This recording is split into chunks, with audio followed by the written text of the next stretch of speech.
This is Folded Curiosity.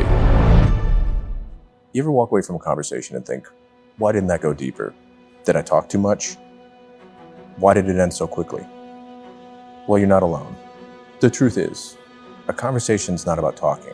It's about listening, and listening like it matters. So a conversation isn't always about trying to prove a point or ask a lot of questions. It's about showing intrigue and curiosity about what the other person has to say.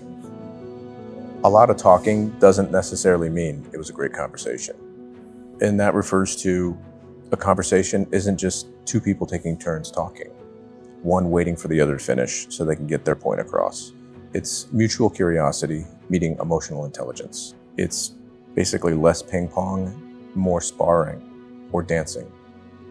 A good conversation flows because both people are listening to feel, not just reply or respond. Better conversations can equate to more jobs, more opportunities, better friendships, better relationships, better ideas, and all in all, better communication. The best trial lawyers, the best pilots, the best negotiators, they know this technique because it's not about what you say, it's about what you listen for. So some common mistakes people make: waiting to speak instead of listening. You're hearing their voice and sort of understanding what they're saying, but essentially you're just crafting your own response as you're intaking this information. You're not really processing what they're saying. This means missing nuance, missing subtext, and really grasping the concept or whatever it is they're trying to tell you. Another one is topping stories instead of building. Example is someone says they had a terrible week, very difficult day at work. So in order to relate in our head, we try to top them. Then you launch into how your day was worse or how your week was hard. That's one-upping and not really bonding with the person you're speaking with.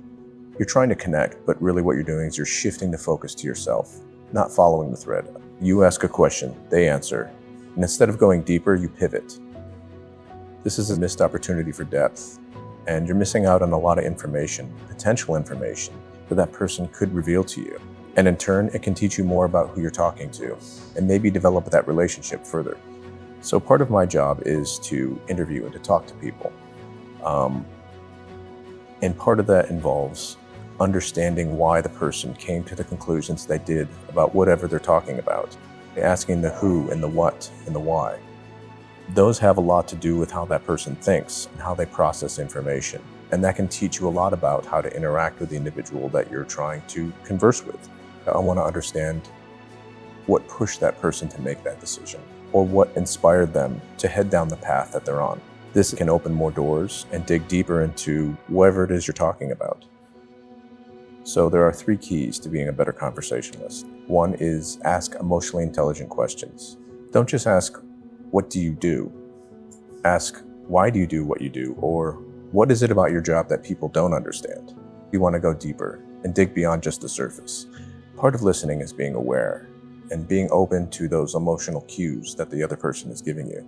People more often than not want to tell you more about whatever it is they're telling you. So open that door, give them that opportunity. Number 2 is mirror and expand. They say they're exhausted. You could say, exhausted how? Expanding on things shows genuine curiosity. Mirroring is sort of like a cheat code. It's also a way of podcasters go deeper and continue talking to their guests. And number 3 is be willing to pause. Don't rush to fill the silence with your voice or theirs. Allow things to breathe. The space allows depth to surface. Silence is not awkward, it's where the next real thought is forming. Some of the best things people have to say come after the pause. If you ask a question and they give an initial answer, wait a moment. Sometimes there's more that they have to say, but they're sort of unsure if they want to say it or not.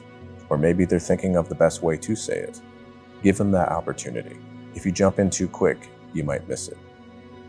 Give someone a compliment that they've never heard before. Don't tell someone they're smart. You could say, that was an intelligent move or intelligent decision. Or you have a calm type of clarity. When people feel heard, they're willing to say things that they may not have been willing to say prior to speaking with you. And that's where the real conversation can happen. Conversations are opportunities to learn, to build trust, and to connect. The key isn't saying the perfect thing. It's It's allowing the other person to feel seen and giving them the room to feel safe to say the real thing.